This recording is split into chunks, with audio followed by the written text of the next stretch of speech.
এটা বিশ্বাস করতে হবে তিনি একজন শ্রমিক হইলেও তার সন্তান ভালো করে পড়াশোনা করে বড় রাজনীতিবিদ হইতে পারে, ম্যাজিস্ট্রেট হইতে পারে, ডাক্তার হইতে পারে, ইঞ্জিনিয়ার হইতে পারে।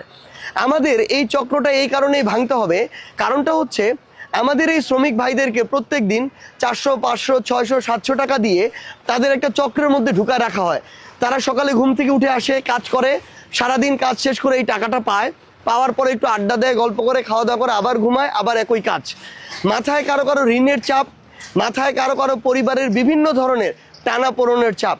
এই চাপের মধ্য দিয়ে তারা একটা চক্রে ঢুকে কখন এটা চিন্তা করতে পারে না যে তার পরবর্তী প্রজন্ম অনেক বড় কিছু করবে। আমরা আমাদের জায়গা থেকে এটা ওয়াদা করছি, আমাদের যে শ্রমিক ভাইরা রয়েছে তাদের সন্তানেরা যারা পড়াশোনায় ভালো, যারা তাদের জায়গা থেকে পড়াশোনা করতে আগ্রহী, মনোযোগী, যারা স্কুলগুলোতে ভালো ভালো ফলাফল করছে, আমরা আমাদের জায়গা থেকে রাজনৈতিক দল হিসেবে এটা আমাদের ইশতেহার যে তাদের পড়াশোনা সম্পূর্ণ ফ্রি করার জন্য যেই ধরনের আমাদের জায়গা থেকে স্কলারশিপের ব্যবস্থা করা প্রয়োজন হয়, যেই ধরনের আর্থিক সাপোর্ট দেওয়ার প্রয়োজন হয়, আমরা আমাদের জায়গা থেকে সেই সাপোর্টটা দিব।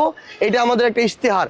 এবং দ্বিতীয়ত, আমরা আমাদের জায়গা থেকে একটা অনুরোধ করি, আমাদের সকল শ্রমিক ভাইদের এই জিনিসটা মাথায় রাখতে হবে। অল্প কিছু মানুষ আমাদের শ্রমিক ভাইদেরকে ব্যবহার করে কিছু কিছু জায়গা, সব জায়গায় না, কিছু কিছু জায়গায় সিন্ডিকেট তৈরি করেছে।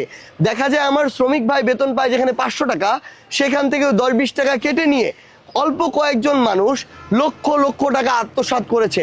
আমরা তেঁতুলিয়া উপজেলার বেশ কয়েকটা পয়েন্টে দেখেছি যে 2-1টা সমিতির 4-5 জন মানুষ 50 লাখ টাকা, 70 লাখ টাকা আত্মসাৎ করেছে, যারা আমার শ্রমিক ভাইদের মাথার ঘাম পায়ে ফেলার টাকা প্রতিদিন 10 টাকা করে নিয়ে রাতের বেলায় 50,000, 1 লাখ টাকা নিজের পকেটে নেয়।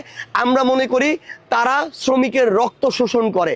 আমরা আমাদের জায়গা থেকে তাদের বিরুদ্ধে আমাদের লড়াইটা করব। এখানে চেইন অফ কমান্ড থাকবে, সমিতি থাকবে, কোনো সমস্যা নাই, কিন্তু শ্রমিকের টাকা আমরা কাউকে খাইতে দিব না। শ্রমিকের মাথার ঘাম পায়ে ফেলার আগে তার মজুরি তাকে বুঝে দিতে হবে, এটা আমাদের ওয়াদা। আমরা শুধু শ্রমিকের অধিকার নিয়ে কাজ করব না, বরং কোনো শ্রমিক যারা অন্যায় অতিষ্ঠ হয়ে গেছে কিন্তু কথা বলতে পারতেছে না মুখ ফুটে, আমরা তাদের পক্ষে দাঁড়াবো।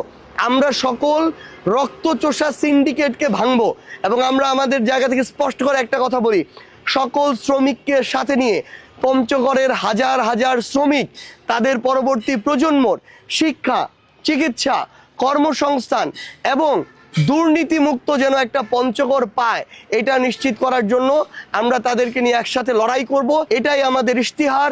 ভোট দিন দুর্নীতিমুক্ত পঞ্চগড়ের জন্য, ক্ষমতার অপব্যবহার মুক্ত প্রশাসনের জন্য শাপলাকলিতে 10 দলীয় জোটে।